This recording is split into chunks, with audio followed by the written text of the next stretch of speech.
कह रहे रामराज आ गया, क्या कहना चाहते हैं? अजी रावण राज आया, रामराज नहीं आया, समझे ना। खुद मोदी जी रावण का रोल निभा रहे हैं। अब वो जो है उनके जो होम मिनिस्टर हैं वो अमित शाह जी, वो जो है तड़ी पार, जिन्होंने सैकड़ों लोगों का गुजरात के अंदर मर्डर करा के 2002 में खड्डे में दबवा दिया था। उसके बाद उनके नरकंकाल निकले थे। ये हत्यारे लोग हैं, ये रामराज नहीं ला सकते, ये रावण राज जो ला सकते। मंदिर बनवा दिया अयोध्या में। अरे यार मंदिर बनवाने से लोगों का पेट भर जाएगा। राम की आस्था तो मेरे अंदर भी है, मैं भी राम को मानता हूँ, लेकिन भगवान राम का मंदिर बनवाने से अगर मुझे रोजगार मिल जाए, मेरे बच्चों को रोजगार मिल जाए, तो मैं राम के मंदिर में मत्था टेक के लेटा रहूंगा। योजना उन्होंने लागू किया, अग्निवीर योजना उन्होंने प्राइवेट योजना लाए हैं। अग्निवीर योजना में कुछ नहीं है, बेवकूफ़ बनाए लोगों को। 5-5 साल बच्चों ने देश के अंदर तैयारी करी और 5 साल तक इन्होंने कोई नौकरियां नहीं निकाली, और जब निकाली तो वो ऐसी निकाली कि प्राइवेट नौकरी है वो अग्निवीर योजना, कोई योजना नहीं है। मोदी जी खुद 5 साल बैठेंगे सीट पे और उनको 4 साल के बाद निकाल के 75% को बाहर कर देंगे। उसके बाद 25-25 लाख रुपए उनको दे देंगे 4 साल में। 25 लाख रुपए में सिर्फ मूंगफली की दुकान खुल सकती है, पकौड़े तले जा सकते हैं, चाय की दुकान खुल सकती है, और कुछ नहीं हो सकता, क्योंकि 2-2 करोड़ रुपए की एक दुकान होती है चांदनी चौक में, जिसका किराया अभी 20 लाख रुपए महीना होता है। बेचे भी जा रहे हैं जी, प्राइवेट भी हो रहे हैं। प्राइवेट तो सब ये अपने आप कर रहे हैं ना, सब मोदी जी तो करवा रहे हैं। आज जो मीडिया को खरीद करके अडानी जी उसके चौधरी बन के बैठ जाए, बेचारा मीडिया ही डर गया। सही बात, आप मेरी बाइक ले रहे हैं, आप आगे जाकर के शायद डर के मारे मेरी बाइक ही नहीं सुनाएंगे, समझे ना। तो आप अगर फ्रीलांस नहीं डरते हैं राहुल जी की तरह, तो मैं आपको धन्यवाद देता हूँ। बाकी जितना मीडिया अडानी के हाथों में, वो सिर्फ मोदी करता है। पत्रकार नहीं खरीद सके तो चैनल ही खरीद लिए। नहीं खरीदा तो चैनल ही खरीद लिया उन्होंने। हाँ जी, रविश कुमार सच बोलते हैं, इसलिए उनको धमकियां मिलने लगी। रविश जी की बाइक लेनी बंद कर दी, रविश जी का स्टाफ उनको धमकियां देने लगा। आखिर में रविश जी ने वहाँ से इस्तीफा ही दे दिया, नौकरी छोड़ के घर बैठ गए, अब अपना चैनल चलाने लगे। उसके ऊपर भी इनको ऐतराज है कि रविश अपना चैनल क्यों चला रहा है। रविश जैसे ही मीडिया के एंकरों को होना चाहिए। विदेशों में डंका बज रहा है मोदी जी का। अरे विदेशों के अंदर सब इन्हीं के चमचे बना रहे डंका। विदेशों के अंदर जो भारत से गुजराती गए हैं, एनआरआई जो वहाँ रहते हैं, जिनके पल्ले इतना पैसा है कि जैसे ये इंडिया से जितने भी भ्रष्टाचारी इन्होंने भगाए हैं ना, वो ही वहाँ पे इनका डंका बजवा रहे हैं। जितने भी यहाँ से लाखों करोड़ों अरबों रुपया लेकर के विदेशों में भाग करके बैठे हुए हैं, जो इन्होंने खुद भगाए हैं।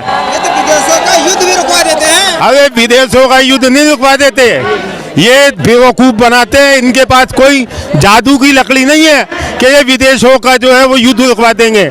ये नारद मुनि का रोल जरूर कर सकते हैं।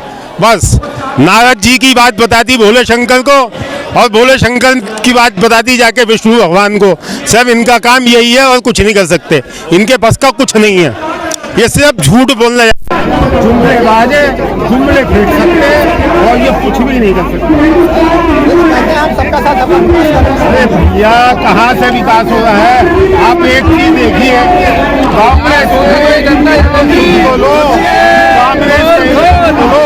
कांग्रेस के राज में जो था वो 60 साल कांग्रेस ने राज किया, तो 60 रुपए सरसों का तेल था, इन्होंने 8 साल के अंदर 220 रुपए कर दिया। कांग्रेस के राज में 400 रुपए का सिलेंडर था, इन्होंने 1000 का करा दिया। 70 साल में कुछ हुआ ही नहीं। 70 साल में कुछ नहीं हुआ। 70 साल में क्या नहीं हुआ ये बताओ। 70 साल में क्या नहीं हुआ? 70 साल के अंदर क्या नहीं हुआ ये बताओ। ये ये सब ये जादू मंत्र से लकड़ी फेंक के मोदी जी ने खड़ा की थी। ये सड़कें ये शीला दीक्षित के राज में आज ये सुंदर दिल्ली जो बनी है ये कांग्रेस ने बनाई है और किसी ने नहीं बनाई। कांग्रेस ने बलिदान दिया है अपने इस देश के लिए।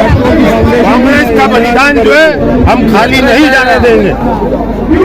2024 में क्या राहुल जी का बड़े प्रधानमंत्री बनाओगे? हमारी पूरी कोशिश है, जी जान लगा देंगे। राहुल गांधी को हम जरूर प्रधानमंत्री बनाना चाहते हैं, बना के रहेंगे।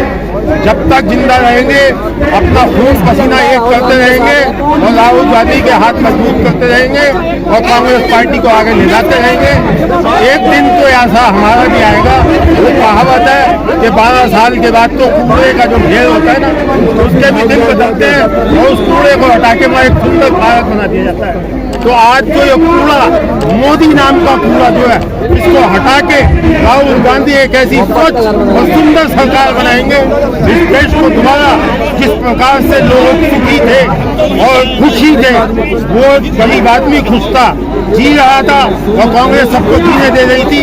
उसी प्रकार से हम दोबारा 2024 में तन मन धन सब एक करेंगे, चाहे कटोरा लेके हमें भीख मांगना पड़े राहुल गांधी का वोट इकट्ठा करने के लिए। गाँव देहात में उज्ज्वला योजना था, घर सिलेंडर पहुँचा पहुँचा दिए। वो गैस का सिलेंडर वो गैस का सिलेंडर जो है ना लोगों ने आज काट करके वेल्डिंग मशीन से उसके अंदर सरिये लगा के उसमें लकड़ी डाल के रोटी बनानी चालू कर दी है, क्योंकि लोगों के अंदर इतनी हैसियत नहीं थी कि उज्ज्वला योजना का सिलेंडर लेने के बाद उसको दोबारा रिफिल करा लिया जाए। वो खाली एमटी जब उनके घरों में साल बाद पड़ी गई ना तो उन्होंने जो है उस सिलेंडर को कटवाया, उसका चूल्हा बनाया, आजकल उसमें खाना बनता है। आज जो यात्रा के अंदर हम यही कहना चाहते हैं कि हमारे देश की जो जनता है उसको जगाने के लिए राहुल गांधी जो दांडी यात्रा की तरह जो महात्मा गांधी ने की थी वो जो लेके निकले हैं वो सफल होंगे।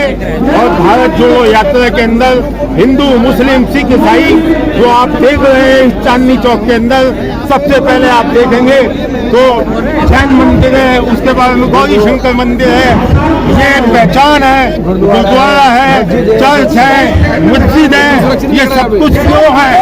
ये सब कुछ ये वो जगह है जहाँ से स्वतंत्रता आंदोलन हमारे लाला रामचंद्र अग्रवाल ने निकाला था और गांधी जी का साथ दिया था।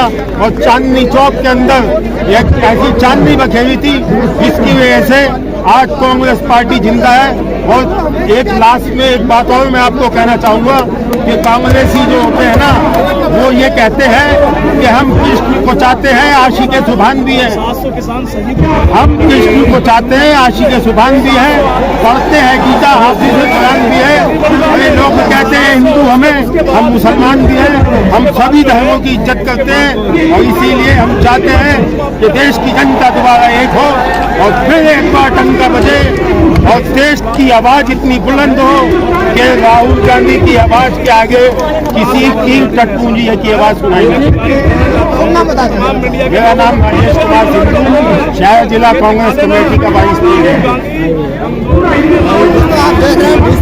कैमरामैन के साथ अबरार अंसारी।